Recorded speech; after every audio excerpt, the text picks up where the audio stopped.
採用面接のシナリオ準備のポイントということで、今回は情報提供させていただければというふうに思いますね。限られた時間を有効活用していくためにはですね、やはりシナリオの準備というのは欠かせませんのでね、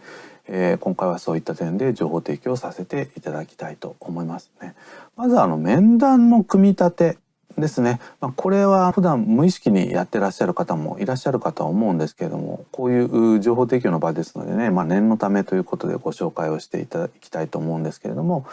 採用面接というのは大きく4ステップに分かれています。1つ目のステップがオープニング、2つ目のステップが本題、3つ目のステップが Q&A、 そして4つ目のステップがクロージングという流れになっています。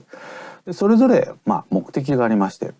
まずオープニングの場面ではですね、相手の心理的安全性を高めていく場作りを心がけるということですね。ですからこの面接官の方に対してはですね、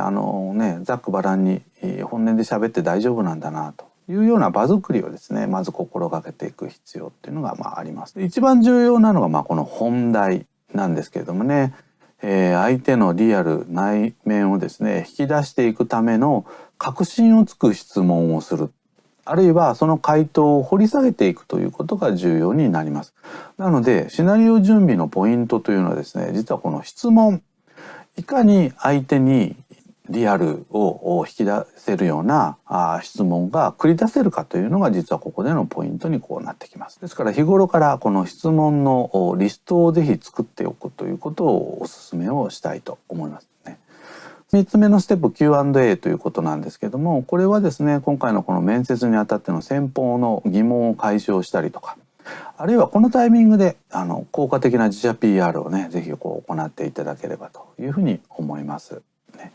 はい、それから最後クロージングのステップなんですけれども、今後この面接のこの後について端的に説明をするということと、それから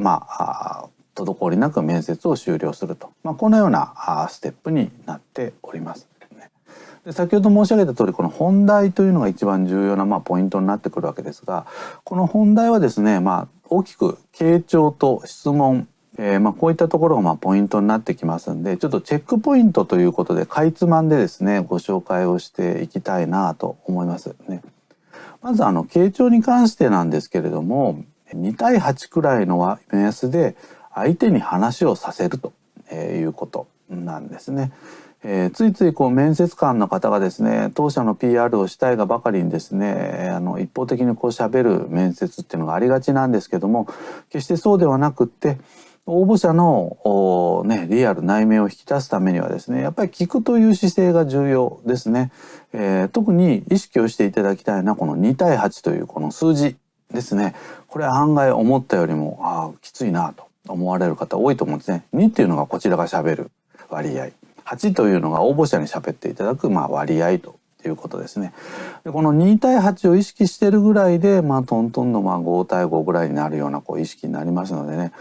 一般的には場合によってはこの8対2とかね逆になったりとかっていうこともあるんですけども、ぜひこの2対8というこの数字を意識をしていただきたいなということですね。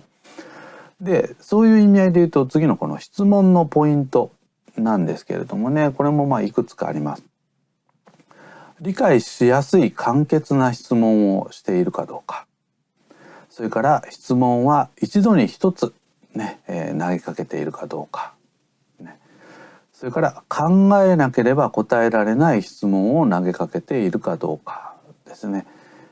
当然応募される方っていうのはそれなりに準備をしていらっしゃると思うんで、想定質問に関してはですね簡単にね、答えられるとは思うんですけども、なかなかそういう答えからですね内面リアルっていうのは出てきませんのでね、この考えなければ答えられない質問というのをぜひ皆様お一人お一人なりに考えていただきたいと。できればこの行動事実、ストーリーですね、そういったものを引き出せる質問の方がですね深掘りをしやすいので、ぜひそんなものをですねぜひ皆様引き出しとして持っていただければというふうに思います。はい、以上採用面接のシナリオ準備のポイントということで情報提供させていただきました。